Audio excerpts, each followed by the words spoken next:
Hey guys, welcome to my channel at you maths. और इस video में हम क्लास 7th का chapter 2 which is fractions and decimals उसकी एक्सरसाइज 2.1 के क्वेश्चंस कंटिन्यू करने वाले हैं।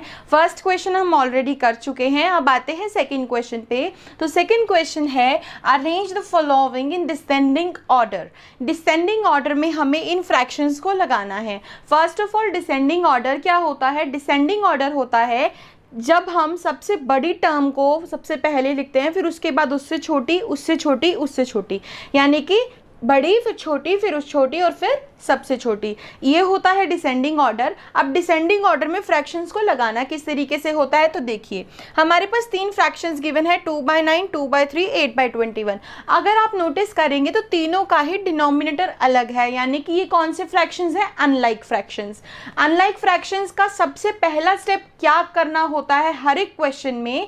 वो होता है उनको लाइक फ्रैक्शंस बनाना। लाइक फ्रैक्शंस क्या मतलब कि हमें डिनोमिनेटर को सेम करना है, और डिनोमिनेटर सेम करने के लिए हमें क्या करना होगा? उनका एलसीएम लेना होगा। अब एलसीएम लेते हैं, LCM of 9, 3 and 21 is equal to, हम यहाँ पे एलसीएम ले लेते हैं 9, 3 और 21 का। 3 के टेबल में 3 3 9, 3 1 3, 3 7 21, 3 1 1 7 7 1 1 1, 3 3 9, 9 7 63।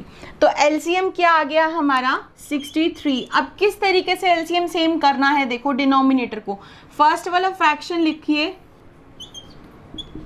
डिनोमिनेटर एलसीएम है 63, तो डिनोमिनेटर वाले के आगे लिख दीजिए 63। अब हमें देखना है 9 के टेबल में 63 कितने पे आता है? 7 पे। 9 के टेबल पे 63 कितने पे आएगा? 7 पे। तो यहाँ अगर हम 7 से मल्टीप्लाई कर रहे हैं तो ऊपर भी 7 से करेंगे, 2 7 14। उसके बाद आते हैं दूसरे फ्रैक्शन पे विच इज़ 2/3। अब 3 को किससे मल्टीप्लाई किया जाएगा कि 63 आ जाए? तो वो होगा 21। आप इसको डिवाइड करके भी देख सकते हैं 63 को 3 से, तो आपका आंसर आएगा 21। तो हमें यही 21 ऊपर भी मल्टीप्लाई करना है, और अगर मल्टीप्लाई करेंगे ये आंसर आ जाएगा 42। उसके बाद नेक्स्ट फ्रैक्शन हमारा आता है 8/21। ठीक है, अब यहाँ लिख दीजिए 63।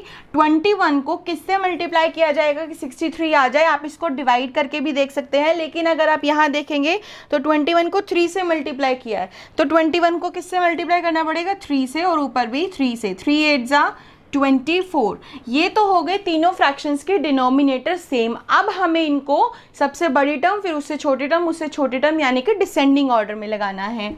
सो डिसेंडिंग ऑर्डर क्या होगा इसका? देखिए सबसे बड़ी टर्म क्या है? डिनोमिनेटर अब सबका सेम है, सबसे बड़ी टर्म है 42। 14 और 24 में से सबसे बड़ी टर्म है 42, तो 42/63।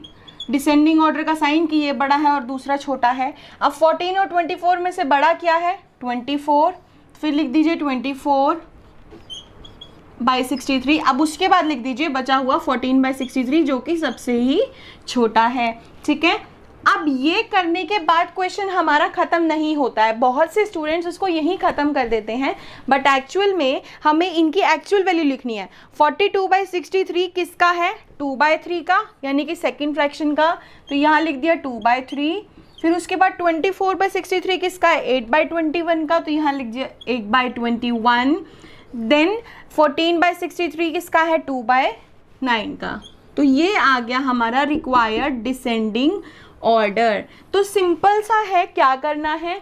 एलसीएम लेना है, डिनोमिनेटर को सेम करना है, उसके बाद डिसेंडिंग ऑर्डर यानी कि सबसे बड़ा, फिर उससे छोटा, और फिर सबसे छोटा, यानी कि घटते क्रम में लगाना है उनको, और उसके बाद उनकी एक्चुअल वैल्यू लिखनी है। जो हमने डिनोमिनेटर सेम किया था उसके बाद जो उसकी एक्चुअल वैल्यू आएगी वो हमें लिखनी है। सो इसी क्वेश्चन का सेकंड पार्ट है, हमें असेंडिंग डिसेंडिंग ऑर्डर में लगाना है 1/5, 3/7 और 7/10 को। सो अगेन हमें सबसे पहले क्या करना है? एलसीएम लेना है 5, 7 और 10 का।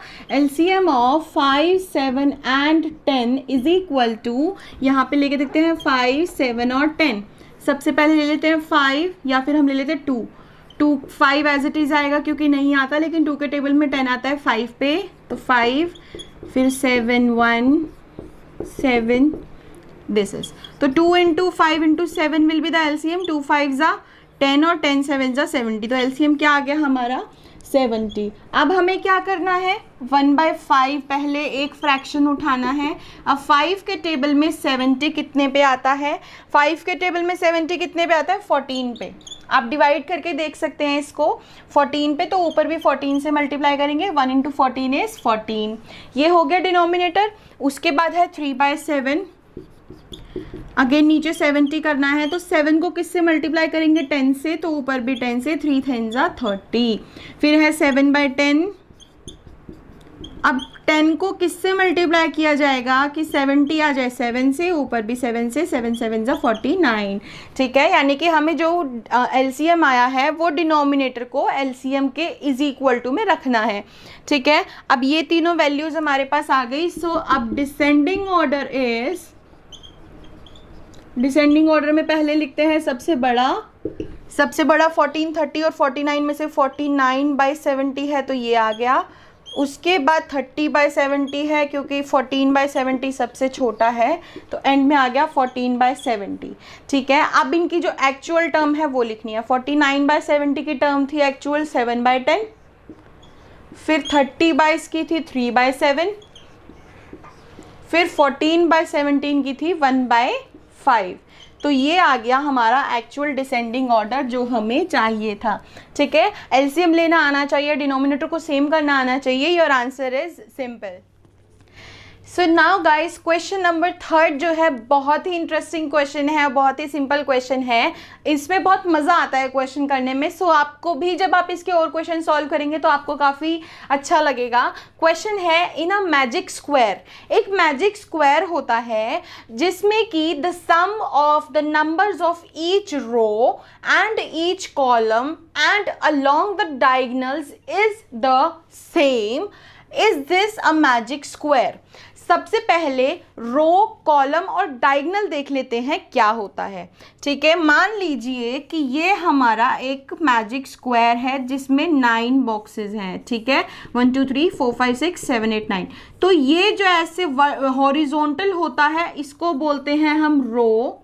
क्या बोलते हैं? रो। और ये जो ऐसे वर्टिकल होता है, सीधा होता है, इसको बोलते हैं हम कॉलम। ठीक है, और ये ऐसे टेढ़ा, ये वाला, ये वाला, ये वाला, ये जो टेढ़ा, जो ये स्लांट होता है, इसको हम बोलते हैं डायगोनल। ठीक है, क्या बोलते हैं? डायगोनल।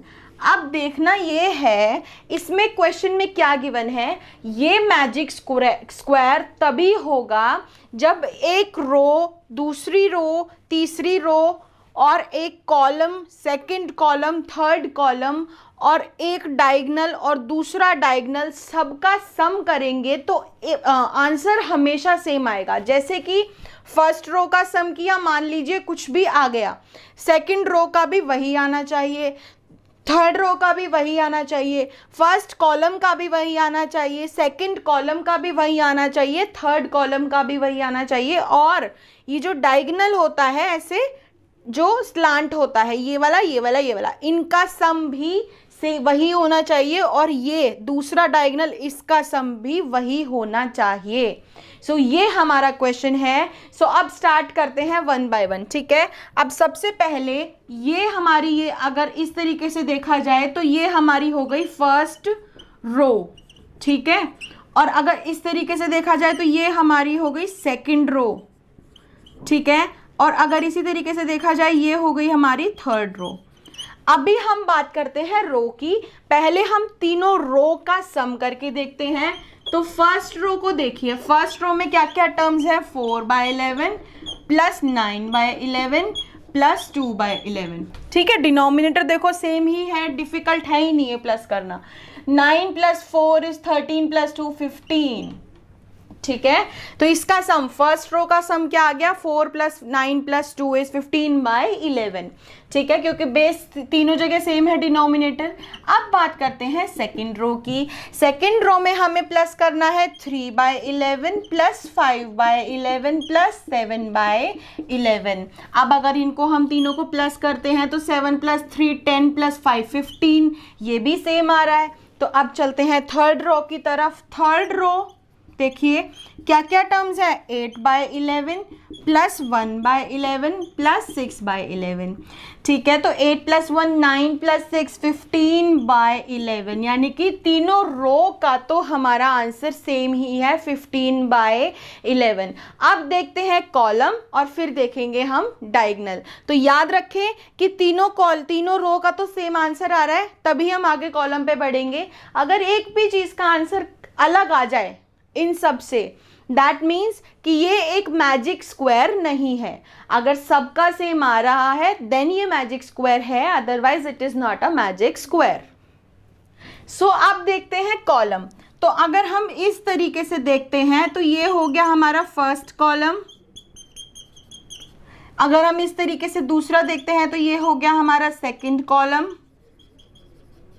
अगर हम इस तरीके से देखते हैं तो ये हो गया हमारा थर्ड कॉलम, ठीक है। अब कॉलम के अकॉर्डिंगली देखते हैं रो का। सारी रो का आंसर क्या आ रहा था, 15/11, ये हमें याद रहे इसलिए मैं साइड में लिख रही हूँ।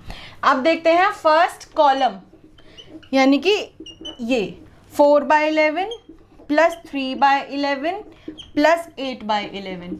तो देखो बेस तो सेम ही है, 4 + 3 7, 7 + 8 इज 15, ये भी सेम आ रहा है। सेकेंड कॉलम देखते हैं, 9/11 प्लस 5/11 प्लस 1/11, ठीक है। बेस सेम है, 9 + 1 10 + 1 15, ये भी सेम आ रहा है। Let's go to the third column, 2/11 plus 7/11 plus 6/11। देखो 6 और 8 + 7 15/11। तो आप देख रहे हैं कितना इंटरेस्टिंग बनता जा रहा है ये क्वेश्चन की। रोज का भी सबका 15/11 है, कॉलम्स का भी। अब सिर्फ दो चीजें देखनी रह गई है, फर्स्ट डायगोनल और second diagonal. So let's go to the diagonals. So आप देखते हैं डायगोनल्स क्या होते हैं। देखो ये और ये, यानी कि अगर हम इस पे पूरी एक लाइन बनाएं तो ये जो होता है ये हो गया हमारा फर्स्ट डायगोनल, ठीक है। उसके बाद अगर हम ऐसे देखें तो ये वाला और ये पूरा, अगर मैं इसको कट कर देती हूं तो ये बन गया डायगोनल। ये था हमारा फर्स्ट डायगोनल, ये फर्स्ट डायगोनल हो गया, ये हो गया सेकंड डायगोनल, ठीक है। तो फर्स्ट डायगोनल को प्लस करके देखते हैं पहले।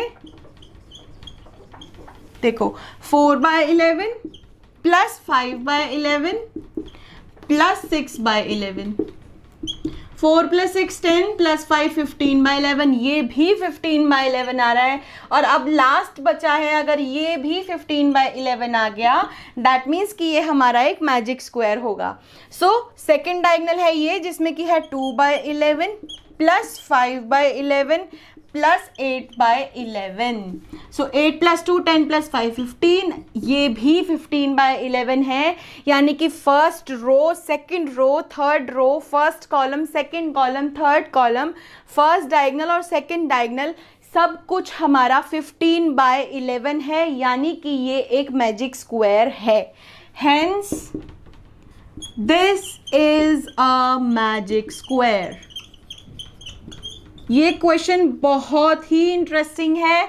और आगे जैसे ये क्वेश्चन तो एक बेसिक था, एक्स्ट्रा क्वेश्चंस के तौर पे आप यहाँ पे अपनी मर्जी से भी फ्रैक्शंस लिख सकते हैं। और अगर डिनोमिनेटर को सेम करने में प्रॉब्लम आती है, उसकी प्रैक्टिस करनी है, तो यहाँ पे आप अलग अलग डिनोमिनेटर्स भी लिख सकते हैं ताकि आपकी एडिशन जो है फ्रैक्शन का वो इम्प्रूव हो जाए। सो बहुत इंटरेस्टिंग क्वेश्चन है। इस क्वेश्चन को आई होप आपको काफ़ी अच्छे से समझ आ ही गया होगा। So let's move to the next question. So guys question number 4 बहुत सिंपल है। अ रेक्टेंगुलर शीट, देखिए एक रेक्टेंगुलर शीट है, ठीक है, जिसका जो लेंथ है वो हमें गिवन है। लॉन्ग का मतलब a rectangular sheet of paper is इतने मीटर लॉन्ग। लॉन्ग मतलब कि जो उसकी लेंथ है वो क्या है, 12 होल 1/2 सेंटीमीटर। दैट मीन्स कि हम इसको सॉल्व कैसे करते हैं, पहले डिनोमिनेटर को इससे मल्टीप्लाई करते हैं 2 × 12 और ऊपर जो होता है वो प्लस कर देते हैं और डिनोमिनेटर आ जाता है सेम। 12 2 = 24, 24 + 1 25/2 सेंटीमीटर आ गई हमारी length. Let's move to the breadth. Wide यानी कि ब्रेथ गिवन है, वाइड का मतलब होता है breadth. 10 whole 2/3 centimetre, that means 3 into 10, पहले 3 को 10 से मल्टीप्लाई किया, इसको इससे मल्टीप्लाई, फिर जो आंसर आएगा उसमें 2 प्लस, यानी कि ऊपर रिमाइंडर जो होता है वो प्लस। तो 3 टाइम्स 30, 30 प्लस 2 32/3 सेंटीमीटर। ठीक है, ये तो आ गई हमारी लेंथ और ब्रेथ। अब क्वेश्चन में गिवन है we are suppose to find the perimeter of it. अब पेरीमीटर अगर आपको याद हो तो पेरीमीटर ऑफ रेक्टेंगल होता है 2 into length plus breadth. 2 length है हमारी 25/2 प्लस ब्रेथ है हमारी 32/3। तो ये हो गया पेरीमीटर का फॉर्मूला हमने लगा दिया। अब हमें पेरीमीटर निकालना है। सो सबसे पहले क्या करना पड़ेगा, यहाँ पे अगर आप देखेंगे ब्रैकेट को सॉल्व करेंगे सबसे पहले, यहाँ पे दोनों का डिनोमिनेटर अलग है और डिनोमिनेटर अलग होने की वजह से हमें सबसे पहले उसका डिनोमिनेटर को सेम करना पड़ेगा। अब देखो 2 और 3 का एलसीएम होता है 6, यहाँ पे मैं एक शॉर्टकट मेथड ले रही हूँ। 2 और 3 का एलसीएम होता है 6। अब देखो 2 के टेबल में 6 कितने पे आता है, 2 के टेबल में 6 आता है 3 पे, उस 3 को हम ऊपर 25 के साथ मल्टीप्लाई कर देंगे। ठीक है, फिर लगा देंगे प्लस का साइन। अब 3 के टेबल में 6 कितने पे आता है, 2 पे, उस 2 को हम यहाँ 3 के ऊपर जो 32 है उसके साथ मल्टीप्लाई कर देंगे। ठीक है, ये होता है वही एलसीएम जो हमने लिया, उसको हम लेंदी प्रोसेस से ना करके इस प्रोसेस से। 25 into 3 is 75 plus 32 into 2 is 64/6 और ब्रैकेट के बाहर है 2। ठीक है, अब इसको प्लस करते हैं, 2 मल्टीप्लाई है ना ब्रैकेट, 5 + 4 9, 6 + 6 12 + 1 13, ये हो गया 139/6। अब अगर आप ध्यान से देखेंगे तो 2 और 6 कट रहे हैं, 2 के टेबल में 2 आता है 1 पे, 6 आता है 3 पे, तो आंसर क्या आ गया 139/3 सेंटीमीटर। लेकिन पेरीमीटर तो निकाल लिया हमने, सॉल्व कर लिया, लेकिन अब हमें इसको मिक्स्ड फ्रैक्शन में करना है, क्योंकि हमें क्वेश्चंस में लेंथ और ब्रेथ मिक्स्ड फ्रैक्शन में गिवन थी। तो मिक्स्ड फ्रैक्शन में करने के लिए हमें 3 से 139 को डिवाइड करना होगा। 3 4 = 12 माइनस 1 9 नीचे आ गया, 3 6 = 18 माइनस रिमाइंडर आ गया 1। अब इसको किस तरीके से करते हैं, QRD, डिवाइजर आ गया नीचे, क्वेश्चन आ गया साइड में, रिमाइंडर आ गया ऊपर। ये आंसर क्या आया 46 होल 1/3 सेंटीमीटर, ये आ गया हमारा पेरीमीटर। तो देखो कितना सिंपल क्वेश्चन था। दोबारा से देख लेते हैं। लेंथ हमें गिवन है, उसको सबसे पहले मिक्स्ड फ्रैक्शन से इम्प्रॉपर फ्रैक्शन में करेंगे। ब्रेथ हमें गिवन है, अगेन मिक्स्ड से इम्प्रॉपर में करेंगे। वो कैसे करना है, अगर आपको इलैबोरेशन देखना है तो आप इसके इंट्रोडक्शन की वीडियो देखिए, यू विल गेट इट। ठीक है, तो इम्प्रॉपर में कर दिया दोनों को। अब पेरीमीटर का फॉर्मूला होता है 2 into length plus breadth. Length और ब्रेथ की जगह हमने लेंथ की वैल्यू और ब्रेथ की वैल्यू लगा दी। उसके बाद हमें ब्रैकेट सॉल्व करना था, तो हमने एलसीएम लिया। एलसीएम लेने के बाद उसको सॉल्व किया, फिर 2 से ये 6 कट रहा था, उसको कट किया। उसके बाद जो एंड ऑफ द आंसर हमारा आया वो इम्प्रॉपर फ्रैक्शन में था, तो हमें उसे प्रॉपर मिक्स्ड फ्रैक्शन में करना था, जिसके लिए हमने उसको डिवाइड किया। और अगर आपको ये देखना है कि हम डिवाइड करके ये QRD वाला प्रोसेस आपको नहीं समझ आया है, तो आप इंट्रोडक्शन की वीडियो को स्किप करके देख लीजिए, छोटा सा ही पार्ट है, उसमें आपको ईजिली समझ आ जाएगा। वैसे तो QRD, question reminder divisor, divisor क्या होता है, जिससे डिवाइड किया जाता है। क्वेश्चन होता है जो आंसर आता है, रिमाइंडर होता है जो 1 होता है। तो ये आ गया हमारा answer, which is the required perimeter of this rectangular sheet. So that's it for today's video guys, and आगे के क्वेश्चन हम नेक्स्ट वीडियो में कंप्लीट कर लेंगे और ये एक्सरसाइज हमारी कंप्लीट हो जाएगी। एंड आई होप आपको क्वेश्चंस अच्छे से समझ आ रहे होंगे, और आ रहे हैं तो subscribe to this channel and like my video, because likes से क्या होता है कि मुझे बहुत ज़्यादा मोटिवेशन मिलता है, so that I can make more videos for you.